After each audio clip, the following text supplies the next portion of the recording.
Hello, everyone, and welcome to the Nasher's 360 Speaker Series. I'm Curator of Education, Anna Smith, and today I'm pleased to introduce a panel discussion with three of the artists featured in our new exhibition, Paper into Sculpture. As our curator, Catherine Kraft, has stated beautifully in her exhibition essay, paper stubbornly endures in an age dominated by the digital, whether as an ephemeral scrap, a physical record, like our gorgeous exhibition catalog, or in the hands of an artist, a material to be perforated, spread, shredded, lumped, applied, and otherwise manipulated. The three artists joining us today, Marco Maggi, Joshua Neustein, and Nancy Rubins, have each made work that contributes to an evolving conversation about paper as a sculptural medium. Marco Maggi's work encourages what he has called objective intimacy, creating a need for viewers to slow down and look closely as they encounter the delicately cut and folded paper elements he adheres to the gallery wall. In other works, Maggi makes use of simple everyday items, including rolls of aluminum foil, eyeglasses, and of course, paper, incising them with intricate patterns visible only with close and prolonged viewing. Based in Montevideo in New York, Maggi represented Uruguay in the 2015 Venice Biennale.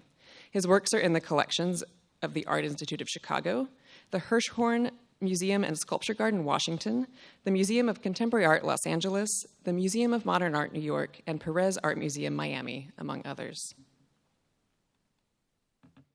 Joshua Neustein is a pioneer of conceptual art, land art, and post-minimalism who has made drawing, in relation to painting, sculpture, and architecture, a cornerstone of his practice. His paper bales bring shaggy masses of commercial paper trimmings into the gallery, rerouting them from their journey out of a paper distribution company to a recycling center, where, after their time at the Nasher, they will be pulverized, soaked, and reformed into new sheets of paper. Neustein represented Israel in the 1995 Venice Biennale, and his work is held in many collections, including the Metropolitan Museum of Art, New York, the Israel Museum, and the Tel Aviv Museum. He currently lives and works in New York City and Tel Aviv, where he recently curated the exhibition Panda, an exploration of oil pastels in Israeli art of the 1960s and 70s for the Tel Aviv Museum.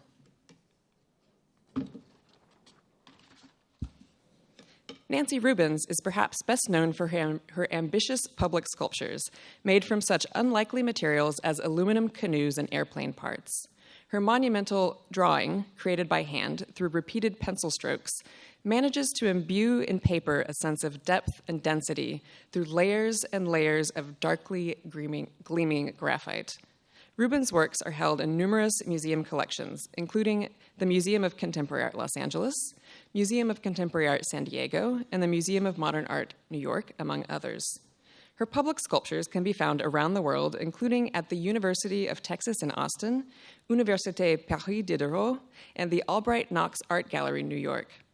Nancy Rubins lives and works in Topanga Canyon, California. Our moderator today is curator Catherine Kraft, who has been with the Nasher Sculpture Center since 2011. Dr. Kraft is the author of An Audience of Artists, Dada, Neo-Dada, and the Emergence of Abstract Art, 2012, and Robert Rauschenberg, 2013, as well as numerous articles and reviews. At the Nasher, Dr. Kraft has collaborated on the exhibitions Rediscoveries, Modes of Making in Modern Sculpture, 2012, and Assemblage in the Nasher Collection, also 2012. In 2015, Dr. Kraft curated Melvin Edwards' 5 Decades, the first retrospective in more than 20 years for this seminal American sculptor.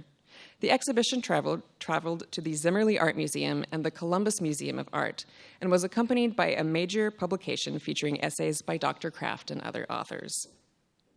I think today we can expect a conversation that challenges our assumptions about the limitations of paper. Please join me now in welcoming Marco Maggi, Joshua Neustein, Nancy Rubins, and Catherine Kraft.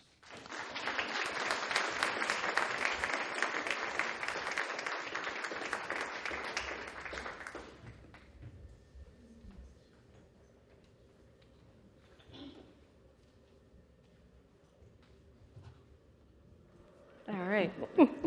Good morning, everyone, and thank you for coming to a slightly earlier than usual 360. A couple of our artists need to leave later today, so we appreciate the adjustment. And I wanted to just start by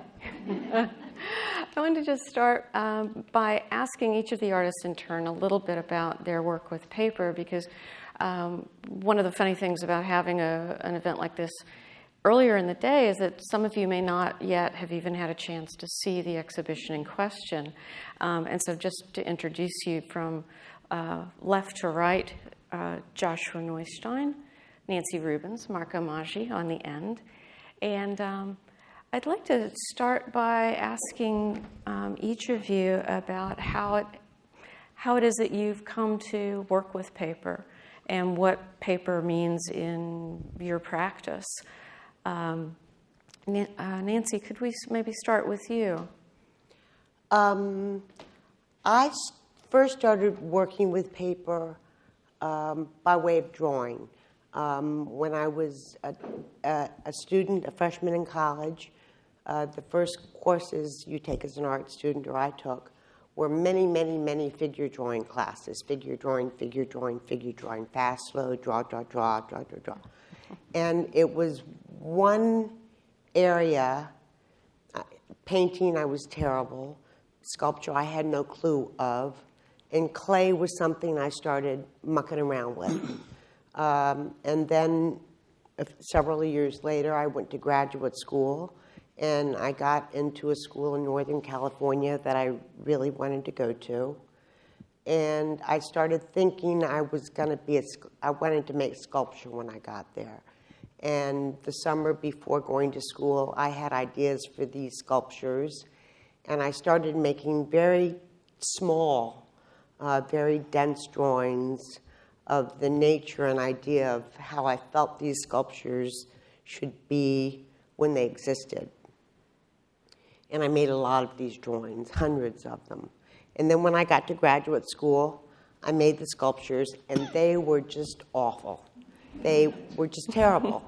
And they didn't do at all what, in my mind, they should do. So I thought, I'm going to go back to that paper and pencil. It's a place where I have some little bit of command. So I started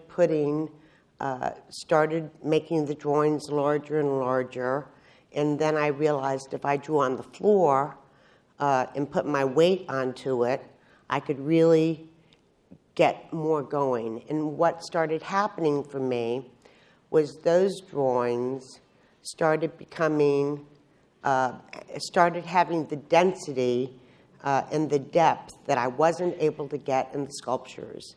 And I loved how the marks went on the paper, and I loved the contradiction that there was something that seemed like was going in endless space. It seemed to me like I was drawing an infinite space in depth that you could go through forever. However, it was just a lousy piece of paper. So that was very satisfying to me. So that's how I got to the paper. Mm-hmm. And I think if you've glanced into the gallery coming down, you've seen Nancy's incredible, very sculptural drawing in the back corner. What you may not have seen yet are Marco's works, which are very subtle and very small scale, and you will you go very close to the wall to look at them. And Marco, could you talk a little bit about how you started working in paper and what made paper so appealing to you and continues to do so? Yeah, I think like all of us, I started making drawings before learned to write, like 100 years ago. And in '98, I started reading paper rims, page by page, 1,000 pages, letter size, looking for 2 pages identical. And the rims were from a very good brand, very perfect. If you see 1 minute, all the pages looks perfect, both faces. But I didn't find one. one case of 2 pages was exactly the same. No marking, no stain, no any element that make a difference. All were different. And I did my first piece at 1, 2, 3 watts in '98. About my first solo show in US, directed by José Bienvenu in that moment. And it was agreed of 49 paper rims that I read all of them. You read Yeah, I each piece read of all paper. of them. And the only intervention was to the best 49 examples, the more close. I draw arrows in pencil showing the different marks or colors or elements that make the difference.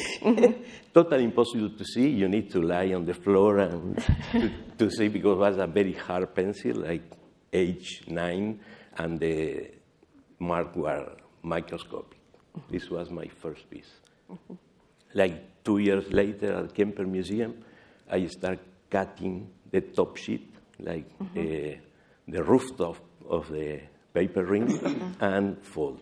And this was the second relationship that is more connected with my piece here.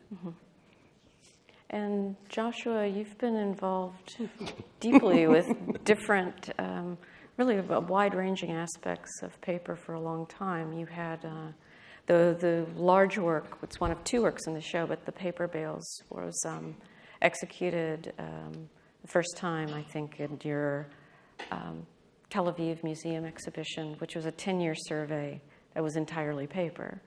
And could you talk a little bit about how your engagement with paper started? Yeah, most anything I'll say won't be accurate. Okay.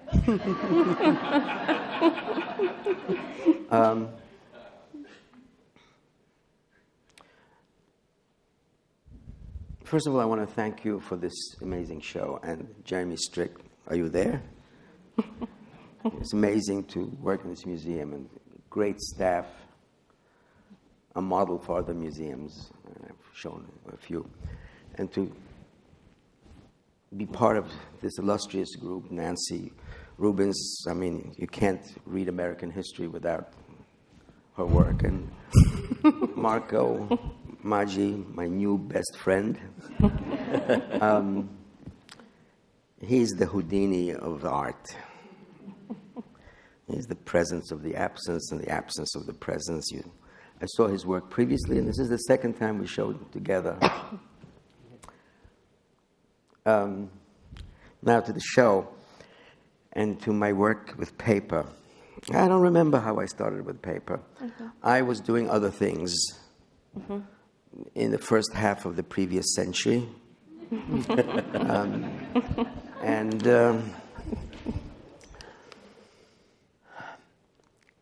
Environmental works and land art and videos and all these genres seemed old-fashioned and cliched, like video art, and everybody was doing it. It was, as I said the other day, I mean, only things that are in fashion go out of fashion. Things that are not in fashion don't go out of fashion. Paper seemed like Marco's work, subtle and there and pervasive. And you think of paper, a show in a museum works on paper, you think of something sedate and intimate and with passepartouts and old-fashioned and it's like from another era. But in fact, it's the most exciting material today and has been for the last 10, 15 years, or maybe 20, maybe 30, maybe 40. Because it lends itself to penetrate the historical issues you can't do today. I mean, I read the art critics and I read what you write, and I see the issues and I think about them. I mean, I'm not this noble savage who sits in 3,000 square foot loft in Soho, not aware of the world. I am aware of the world. Should I stop now? You can do. I'll stop you. We had a conversation before where Joshua warned me. He's like, "If you don't stop me, I'll just keep talking." And I said, "Don't worry, I'll stop you." So we will see. Exactly. Yeah. Exactly. So what seemed to me surfacing, maybe without my awareness, is this notion of illusionism, right? Of making images that are two-dimensional to three-dimensional. Initially, it was done by perspective, and by the surrealists by sleight of hand, and so forth and so forth. Rauschenberg, one of the great Texas boys, lent a lot of ways and terminologies how to deal with this whole notion of illusionism, by collage and so on. And the first artist that I really was upset by or offended by was Donald Judd. This notion that, paper is just flat sculpture, paper is, paintings are irrelevant, and that they're impenetrable. That's actually not true. Paper is penetrable, as this show displays. It's very penetrable, and yet it remains a pictorial image. It's penetrable, and yet it's a picture. It's both surface and substance. Right. The surface, the idea of surface is still there, even though it gets mashed up, cooked, boiled, sent by mail, which a lot of artists did as a form of artwork. And it still remained that surface, but it was penetrable. So Judd was wrong.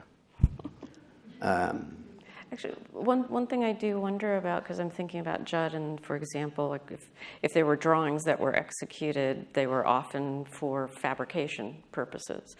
And one thing that's interesting to me about each of you, and also Noriko Ambe, who is not able to be here but is another artist in the show, that you work with paper in what I would call a direct way. Like you don't use paper or the works that you're presenting in paper to make studies for something else. You're really using paper in and of itself. And I mean, I think, Nancy, you've described your drawings as really a very separate activity from your sculpture. I do use paper to make schematic drawings. Right.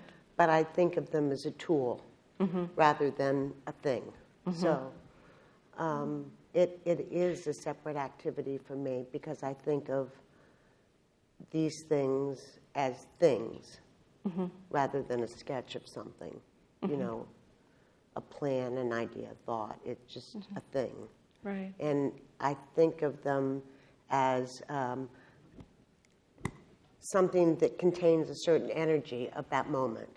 So it captures something, and it's a storage house in a funny way. And what I also love about them, about the drawings that I love to see, is that I never can see them all at once. That you look at it from one point of view, and you see the marks in a certain way. The light is catching them. And then you go from another point of view, and the light catches it in another way. So even though they're large, but they're relatively small, you can see the outline of it all at once. However, you can't see the interior of it all at once until you're walking around it. So that you have to put together in your mind. Yeah, I think, Marco, with the people who have seen the exhibition, I think I've been told that the questions we keep getting asked the most by visitors already are, how do you do this? And I think I know a little bit because I've been seeing you at work. Marco arrived last Friday and began working on his pieces on a target for Saturday, and has worked long, very steady hours. But can you talk about how you prepare, and that you bring a sheet with with shapes? Just for people who haven't seen it, but how much do you plan in advance what you're going to do? The process is very similar to write a letter. I have all the vocabulary and the letters in folders in 2 dimensions, like labels. And when I arrive here, I start writing a letter, knowing that will be a vertical letter or horizontal letter or a bridge letter. And that's the process is from always on the edge between 2 dimension and 3 dimension, and with a lot focus on digital art, but not related with computer, if not with my 5 digits. Yes, the original digits. Yeah. And here I enjoy 1 week doing drawings for me or sculptures, very shy sculptures. And yeah, and paper for me always is like the thinnest pedestal or the flattest sculpture. And because of that, I really like paper. And yeah. All my work is between drawing and sculpture, always. Because when I work with a pencil, it's a very hard pencil. If you look with racking line, you see that it's engraved. When I work with aluminum paper, it's the same. With always this in that space between 2 and 3 dimensions. Joshua, you work with all kinds of different papers. I mean, I'm thinking of and treat them in very different ways, like from thick paper to thin paper to, we talked about whether to include your carbon series in the show, which I think in this country especially, that's how you're maybe best, that's the work that's most familiar to people well, actually, I was about to explain what they were, but do you want to explain? A carbon copy, for those who don't know it existed, before Xerox, before copying was the technology, the tool of the corporate mindset. Yeah. And I must say that whenever I work, although I tried to stay away from political issues in art, I think the politics are always creeping in. I could shut the door, it comes in through the window, shut the window, it comes in from the ceiling. So there's always, in works that are not in paper, like environmental works and sound pieces, the political aspect is always looming, especially since I worked a lot in Israel. I did hay bales. I don't know, it was 1972, I think. It was before the paper bales. It was before the paper bales, right? And I had a soundtrack. It was setting up a kind of a bucolic rural scene of hay bales being stacked in the field and this left there to dry in a row. And I put the sound of helicopter blades in the background, which is something I experienced there driving on the highways between Tel Aviv and Haifa. So there was always this underlying unease. But I find that everywhere, not just there. I find it here, I find it every place. There's an unease.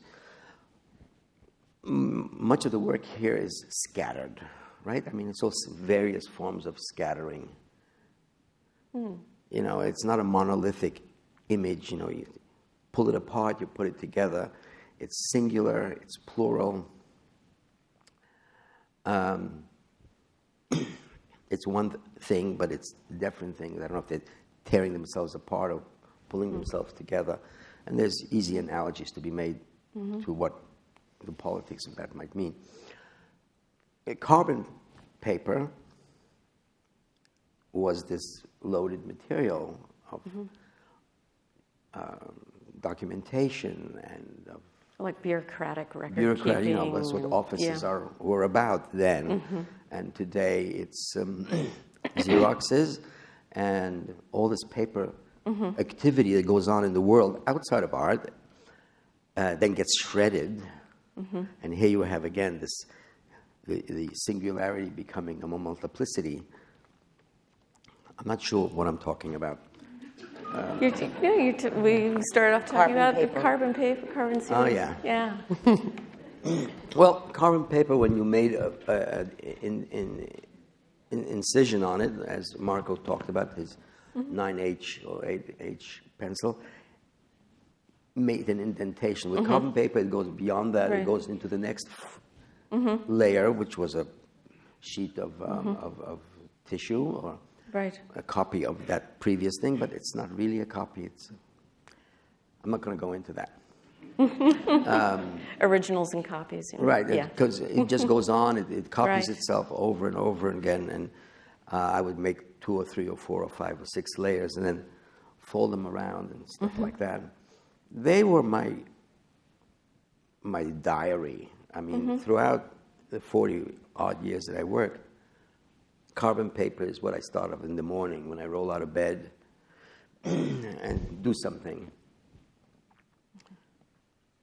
I think one of the things about working in paper, also like what you describe, is that it is so much a part of everybody's life still, even though we keep hearing about we're going digital and paper's retreated in various ways. But my desk testifies to the fact that that's utterly untrue.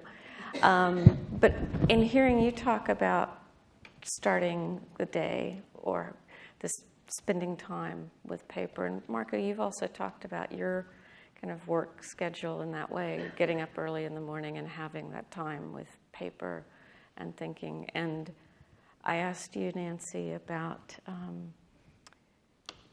when you make your sculptures, there is, of course, you need many people to get those works made. And I think drawing is also...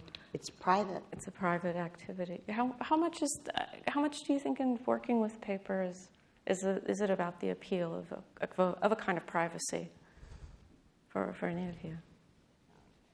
Very private. Yeah, I think it's a beautiful relation between hand and surface. I am a very superficial person. I love surfaces, and I think that intimate vibration is very important. And Yeah, that intimacy is that's a good word. Yeah, and for you No. as well? Yeah. No, not Good. for me. Tell me how. Carbon paper is not a private Right. material. To me, it feels like I, snuck into some old tangential stationery store. They don't keep them much anywhere, so I keep constantly hunting for them. I'm aware that carbon paper is, it's not this handmade fine material. It's cheap. It's insidious. I cut it and I fold it and I do this and I do that. And sometimes I think of art history. Sometimes I'll think of Nancy Rubins' piece and I'll make a little carbon paper piece of something I saw of hers in a journal or something. But you didn't really do that. Yes. As I said before, That's everything I said. Yeah, but this was in the 70s and even as early as the late 60s. As Catherine said, in 1977, I had a 10-year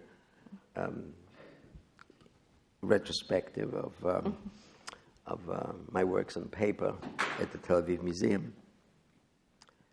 And that piece here is actually from that show, a reenactment of two bales of paper that are between, are on two sides of glass that make it look like, sometimes like a reflection and other times like not. And that ambivalence, the ambivalence is the point of that piece. Ambivalence of, in what Is sense? it a reflection, or is it one bale? Is it two bales? It's like I met years ago, very fortunately, this thinker called Jacques Derrida. You must have heard of him. And when he saw my work in the studio, he saw a piece of paper that I folded. He says, can I have something? And I took a sheet of paper. I folded it and I gave it to him. And he said, is that one sheet of paper or two? And it was one sheet. At some point when I folded it, became two sheets. And then he said, does the sheet remember the other sheet? Very beautiful thought. What does this answer anything? It doesn't. It's. I don't know that we're looking for. Explicit. It's the journey. Oh, yeah. But that's. I can do something with that though, because I can also say one of the things I think perhaps paper encourages is to meander and try stuff that doesn't work and experiment. And how important is that to what all of you do with paper? I mean, in terms of that there is if you can't, you can just throw it away, or you do something else with it if it doesn't work, or is that freeing? Oh, never waste a good piece of paper. Don't throw it away. Just make it better. Take those old bad drawings and make them new good drawings. So I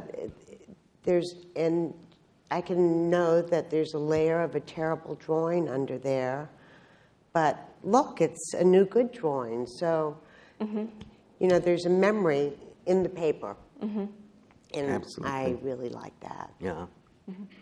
Do you get to a point with, where is there a certain point where the support just won't, you can't put another layer No, on never.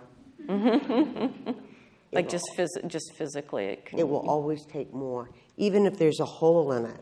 You can always work with that. If if it's drawn so much it becomes a hole, you can work with that. So I can. So. I can quote Nancy. Yes. Here we go. It's an intimate relation, and I never did a paper ball. No? I never threw out a paper. Yeah, maybe I cut it. If I see something that is interesting or more interesting, I cut the paper. Maybe I do a slide, drawing scale, but never. Well, I actually find that when you cut a piece of paper, at least in my case, the stencils or what's left over is very often, in my case, more interesting than what I'm trying to make. And so I will the things that are left over. Take the opportunities and exploit the leftovers to make a better thing than what I intended to do. Because what I intended to do always feels predictable. And whereas the cuttings are really a surprise, you don't know what you were going to make. And then, oh, look at that. You can make something with it. Do you, when you make pieces like that, or could somebody tell by looking, like what's the leftover part that are there relations between individual works? Recently, more so, yes. Recently, I'm more of a flasher.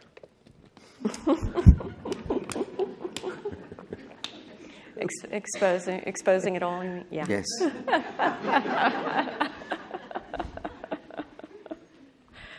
One thing that's been terrific having all of you here is just having you all respond to each other and to each other's work, and in terms of the installation as well. And Marco, I think as we installed other works, since you kind of started before everybody else, I also saw in a few cases where you seemed to respond to other works in the space. And I'm thinking of the work on the left wall, which is kind of a horizontal line, and I came in one morning and there were a few little bits going up to the ceiling that I didn't expect. Yeah, I mean, happily. Yeah, a group show is a dialogue, no? First Yeah. with the space, then with other works. And my first idea was my function in this show is to create blank spaces, no? Like pauses, no? And in that process, we share with Joshua one show related with paper. And last year I was in, I think, other two. Very boring shows, no, because it's a very strange things happen with curators that want to put things that they are very related, thinking that this you will have more connections, no, all white or all squares or all circles. Or no, it's very strange. I think it's 10 times more powerful, the idea to mix things, and the connection become immediately more notorious and more. And I think this is your work here, and put together many, like, I think like 2 days ago, our show was like this. No? And when they hang, Nancy was in perfect balance, and also the scale is very extreme in this show, from very little to a very big thing, in contrast, like white and black, and maybe dry works, and maybe ornamental works, and all these things is working. I really like the show, and also very happy here in Dallas all this week, and with all the staff from 6 o'clock in the morning, welcoming and warm and nice, and with you for more than 2 years. And I have a bad news for Joshua, because 2 days ago he was my newest friend, and yesterday came Nancy. See? You watch out, Joshua.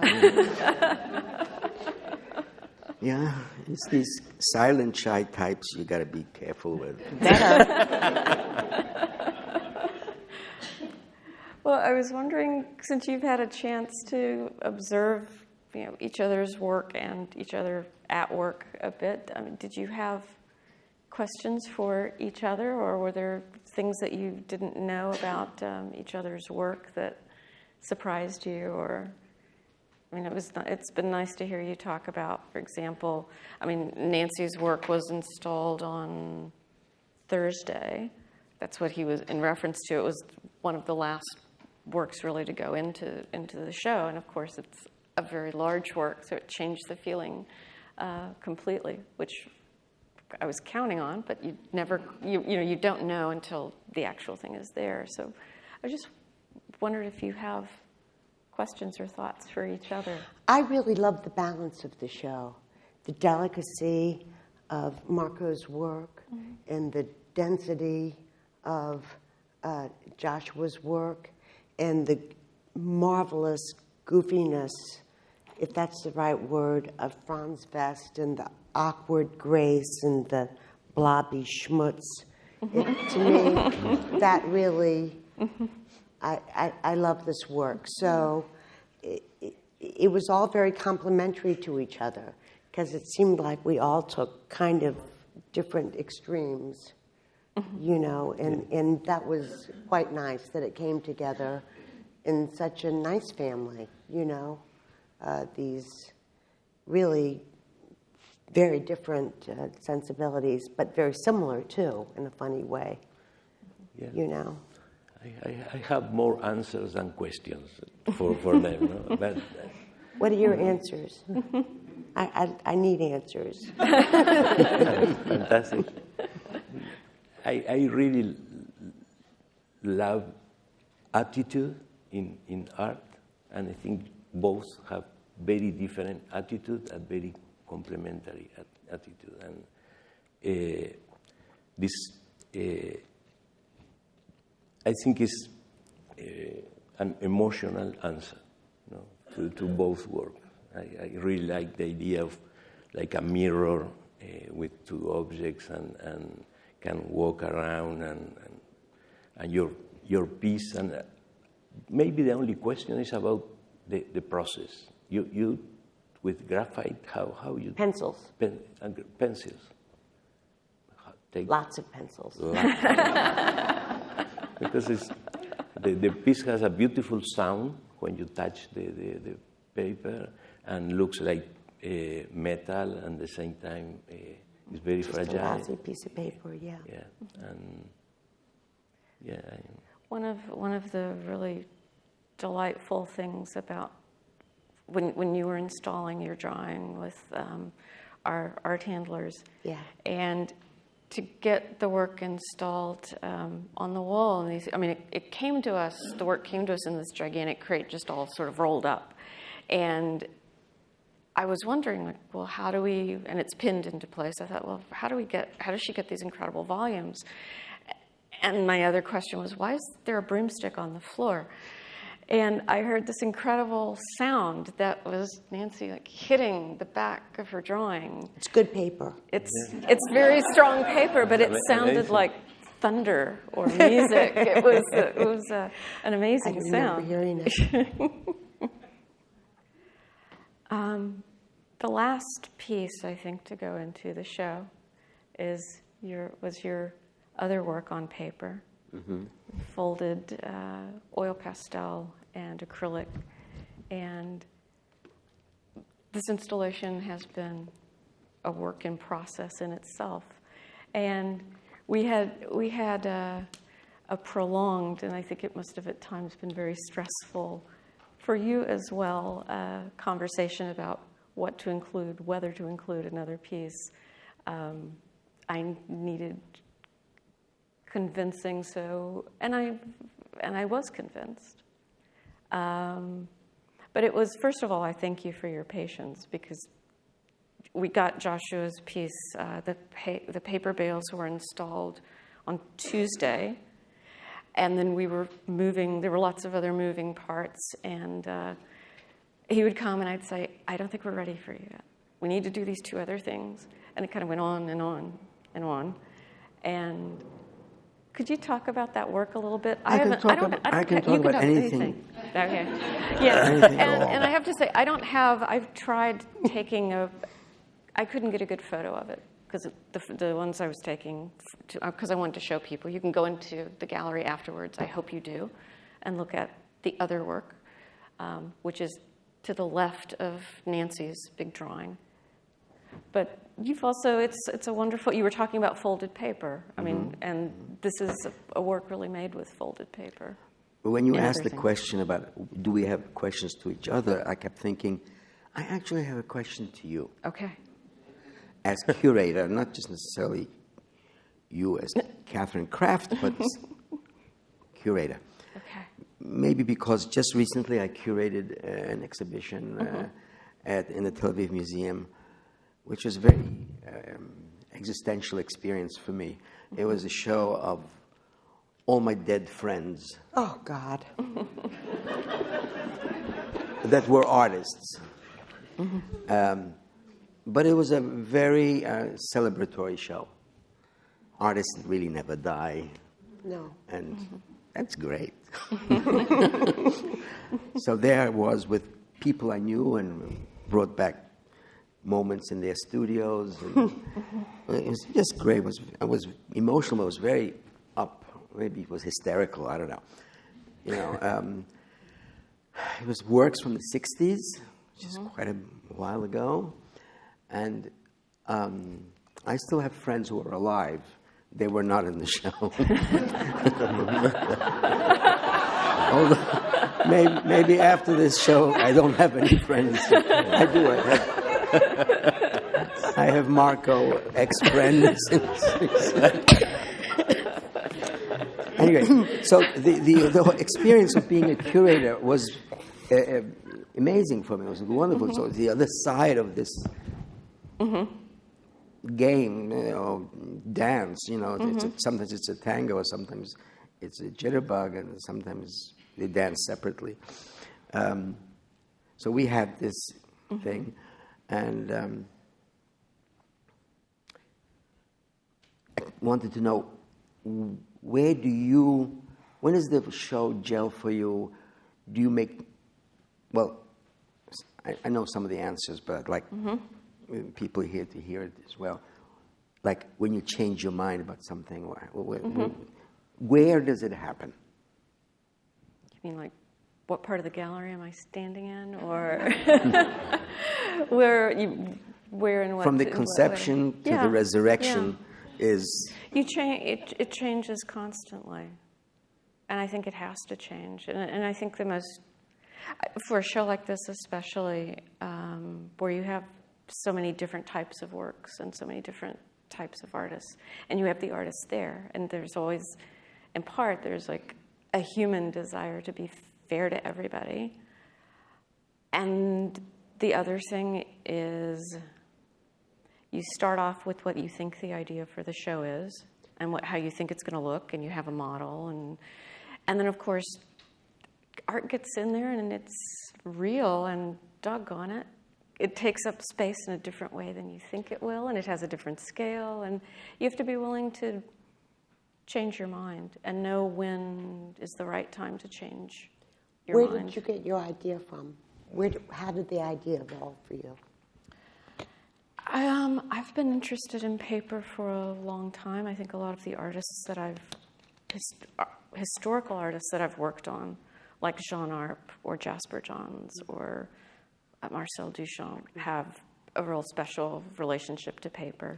And before I came to the Nasher, I was at the Met and working with a curator there named Marla Prather.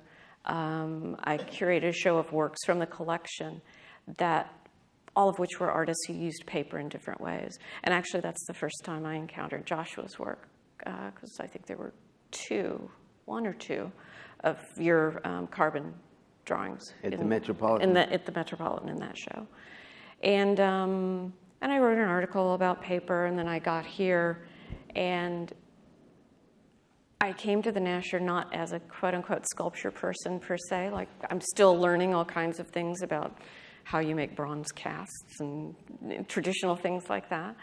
But I started really thinking about paper in this way, like what happens if you bring paper into this contact with this idea of sculpture. And fortunately, we have, in our director, Jeremy Strick, and also Jed Morse, our chief curator, two people who were curious and interested in this idea, and also patient enough to let me kind of explore and flail around and figure out what that could be. This could have been and could still be like 3 other exhibitions as well. But I'm pretty happy with. Would you be inclined to change the show even after it's opened? Like kick somebody out and bring somebody in? Oh, I hadn't thought of that, But now, I doubt that. But I'm happy to. You would probably like that if I did. I would like that. Well, I've been seeing little notes and signs that our time is slowly drawing to a close. And if you're all willing, I think we'd like to offer a chance for people in the audience to ask questions. Would you like to? Okay. If anybody has any questions, if you can wait till Anna or Lindsay to come to you with a mic so we can hear you. Thank you. And my question is for Nancy, and I'll bring it to the point of Maya Lin. I was struck in Las Vegas by how well your piece, Big Edge, completes her piece, Silver River. and hers completes yours. What makes that experience for me such a transcendental experience is to get from one of those to the other physically involves running a gauntlet of human greed. You have to walk through the casino to get there. There's no way around that. They designed it so that there would be no way around it. So there are these points of serenity and transcendence made stronger, I think, by what lies between. So my question is, did you and Maya Lin talk about what you were doing with one another when you were executing those commissions? No. I actually have never met Maya Lin, and that work was done in an odd way in that huge complex was being built all at once. It's a 70-acre complex. And I have only been back once since it was completed, the complex. And I don't think I ever want to go to Las Vegas again, to tell you the truth. But I had no I had no information as to where other things were going, really. I knew this was going to be, but I didn't really.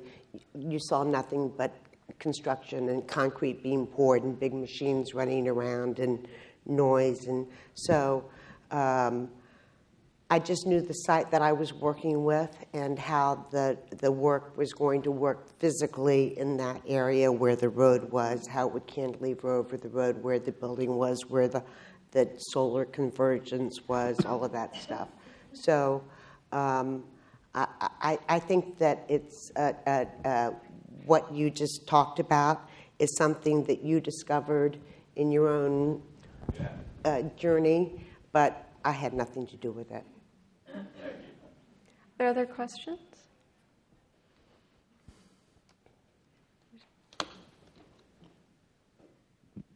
I'm curious how you relate your relationship or your experience with working with paper with other materials that you work with. Like, why do you keep coming back to paper? Do you prefer it, or does each material have its, unique draw for you?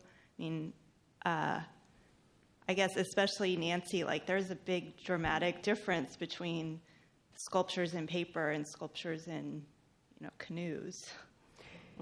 Yes and no. What I really love about those monochrome canoes is that you see every mark on their bottoms, on where they've been going through the river, where the rocks were, where they got dented, where it got a hole in it, got re-welded. So you see time in a funny way embedded in those things. And that's kind of what I love about the drawings also. So, yes, they're very different, but there are threads throughout both of them that, at least in my mind, I connect, Okay. And also, I know it's been said before, but I work with crews. I have a crew that I've been working with for 20 years now, or maybe 25 years, actually. And I have an engineer, and I have an attorney or two or three by now. And, there's a lot of planning that goes into it, even though the works are built very quickly once all the planning is in place. With the drawing, I can go into my studio, turn on the jazz station, go into my little zone, and everything else disappears, and I don't have to take a phone call. I don't have to ask an assistant to do something, or listen to somebody something. So it's very nice for me. If there aren't any more questions, I would invite you to stick around for, you can have wine, but I'm sure we also have water, or please have a look at the exhibition. Thank you all for coming.